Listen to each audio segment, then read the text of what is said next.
Hey, Yany. It's so nice to see you. Hi T, it's good to Uh, see you too. Thank you. Looking good. I love that background. Thank you. It's very boho chic. It is. It is. It's very anthropology, which I like. I do. I like it too. I need to I need to just kind of like have a different virtual background every time to imagine I'm somewhere other than my home. 100%.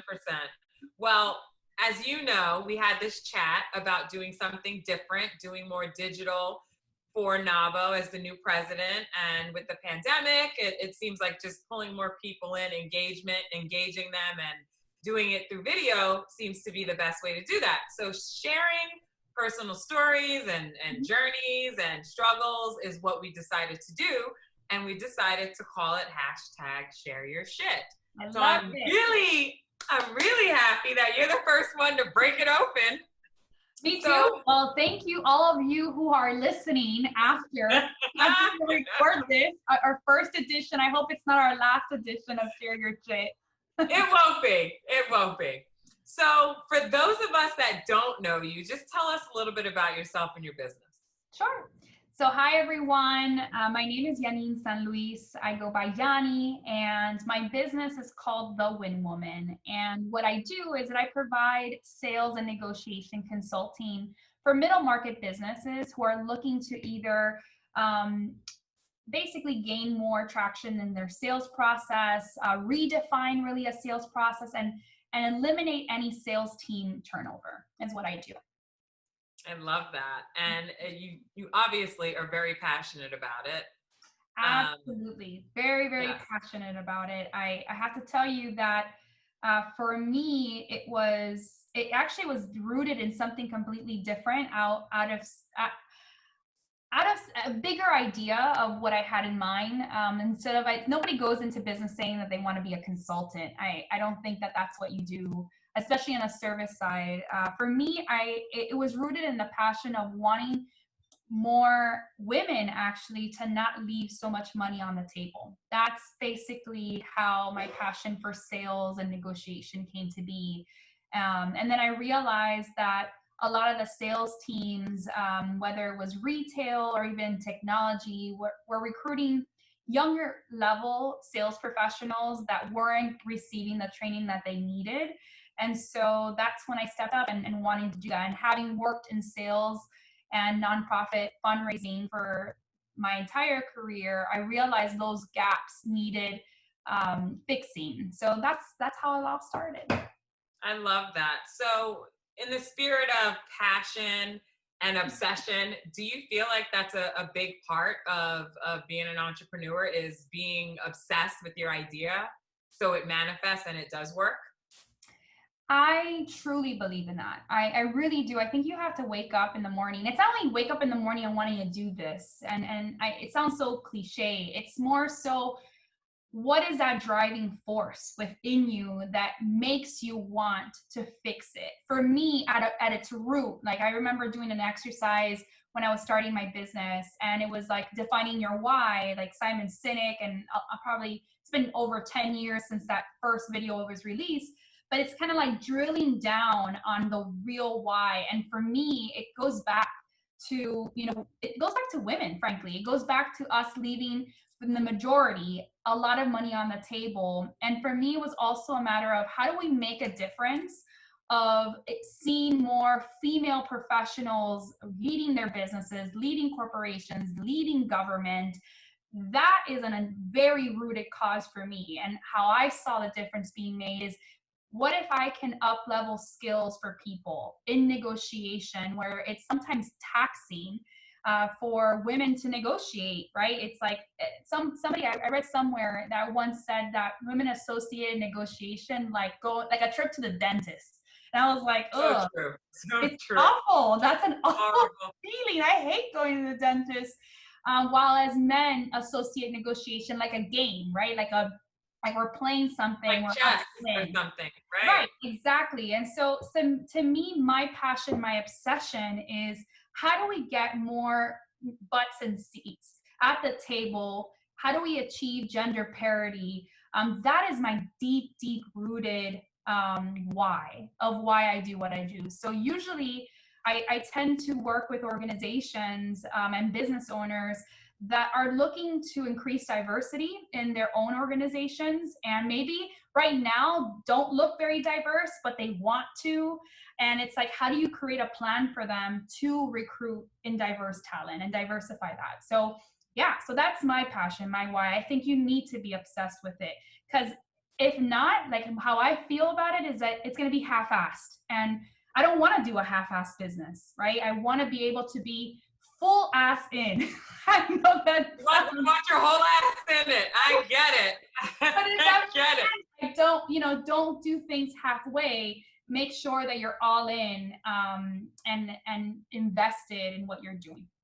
I love that. So with that and the process and opening the business and being obsessed with it and your passion for it, how do you combat fear with focus, right? Because sometimes we get so jaded with fear, it eliminates our focus and our perspective on what we need to do. So how do you juggle those two, or if there's an example you can share recently or in your past? Yeah, I have to say it's a work in progress every single day. And I'm gonna say the biggest hurdle for me, and I know for a lot of people, is your mindset. And I have to tell you, even personally, I'm very action oriented, very A-type personality.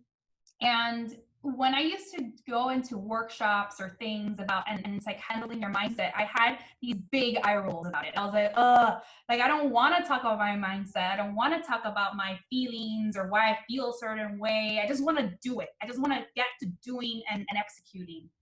And then I realized that a lot about what was preventing me from executing was this concept of fear of success, which I completely thought was like BS. I really did. I was like, fear of success? Why am I going to be fearful of being a billionaire? I didn't really understand that concept. Right. And it was more so tied to thinking, is what I'm doing enough?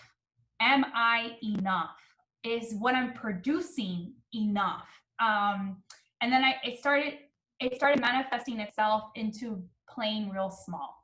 And I know for a fact that if it wasn't for the fact that I have a great group of business owner friends, I have NABO members that I can talk to on a regular basis that frankly hold me accountable, I would not have held me accountable by telling me that I'm playing too small. I wouldn't have realized it myself. I think I was playing real safe. And so I think it's important to have that group of people who are cheering you on, who are holding you accountable. But I think that the differentiation begins with you. The fear and focus begins with how you process your own goals and what you want to do, and how you kind of, your hesitation, like exploring the hesitation, like sitting with the hesitation. It's like, well, why am I really hesitating for this? Why is it taking me so long to execute this? Is it because I really truly am fearful of the outcome? And then gauge it with your most trusted friends, sources, to be able to, is this me? Or is it truly not a fit for the market? So it's helping, differentiate those two is how I kind of combat that fear and then go back into focus. I love that. And then you just segued right into the next question was, a tribe of trusted individuals, or go at it alone. So you appear to have some great support systems. Yeah, I wholly believe in support systems. I have to tell you, I'm an only child. I think you might know that, T. Maybe not a lot of people know. If you don't know me, you might not know that. And for the most part, I think growing up Latina in South Florida, first generation, I have to tell you that part of my experience and my story was that you are more powerful if you do everything yourself.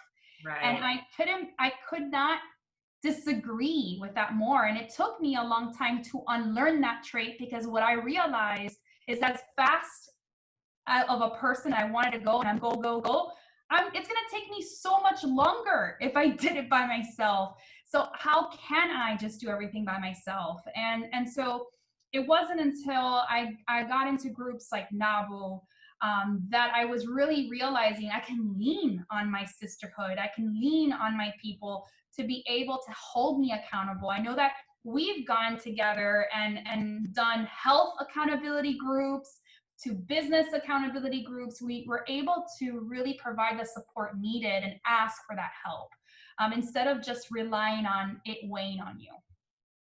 I love that. And in terms of the pandemic and everything that we've been dealing with for the past several months, what is one lesson that you've learned, be it personal or professional, during this I'll say quarantine or downtime? Yeah, so for me, I have to tell you that the biggest lesson I've learned is really holding to my guns when it comes to setting boundaries. Before the pandemic, it's not that I didn't set boundaries, but I was really lax with putting myself last with a lot of things, right? So I would always, even though I was tired or I would always bend over backwards if someone needed my help, or if a client needed to move their appointment to later in the evening, that would work better for them, but I had a full robust day, I was like, yeah, sure. Or we went over time, all these things I would do in a consistent basis. Now you couple that with feeling the stress of what a pandemic brought to our businesses and all the other things, you start realizing, and I'm not a very patient person to begin with, but you start realizing I'm not. Like, I'm like super impulsive, and I'm just like, I want everything here yesterday, basically. Right. You start realizing that now you lack patience even more so. And so for me, it was very, very important to take that time to myself and really establish those boundaries. So instead of, for it, and it all comes down to reconfiguring my week and sticking to it. And making sure that even if a person's like, oh, but you don't have a couple minutes, you don't have 5 minutes, you have 5 minutes. I'm like, no, I don't have 5 minutes, because guess what? 5 minutes is not 5 minutes.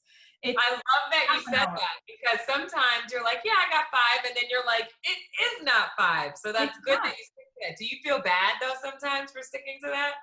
It's the guilty piece of it. I think that's something that I always combat, but I also realize it's kind of like, and I think everybody has this in their life, when a specific person calls you on the phone, you see their name on the caller ID and you're like, ugh, like that's like it goes like from deep inside, Like, and because either it's negative energy that's bringing, or it's going to take too much time, and whatever caused you to not pick up the phone, that's a boundary, right? Because you know what, I'm going to protect my energy at this point. I don't want to deal with this at this time. And I find myself doing that a lot more, but then I realized that I need to communicate it more, right? Because I just can't establish a boundary without just like telling a person, right? Like I can't just go ghost on like, how are they by gonna the know? way, Right. you have to kind of say, hey, I'm doing this thing where I am consolidating my calendar. I'm really back to back. I want to be able to give you my undivided attention when I'm with you. So I don't want to forego the time that we have, right? I want to make sure that I'm refreshed. I don't want to half-ass our conversation. And I think when you establish that, people tend to be, I feel better about it, and I don't feel as guilty about it, but I think people understand where you're coming from. And they respect you more, and they're kind of like, in the back of their minds, dang, I wish I can be like her. They're like, oh man, can I do that? Can I establish that boundary? And I think you can. And it's interesting, because it's even like the protection of energy is really important to me, right? Like sometimes I find myself getting, again, it's the patience, getting real funky, feeling real funky about how I'm feeling that day. And I need to go out and take a walk or do something, change my scenario.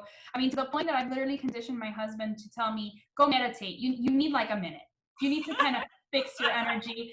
And I laugh, because even before that, like I was just pushing through those feelings instead of just addressing it at that time, and then I was allowing for the rest of my day to feel that funk, right? And it's so much better for you to just be like, no, I need a second. Let me kind of just get my head right, and let me go ahead and then go on with my rest of the day. And that's where I see the boundaries have been critical. I have to tell you, sometimes I'm grateful for 2020. I know that sounds crazy, but it's just, no, I 100%.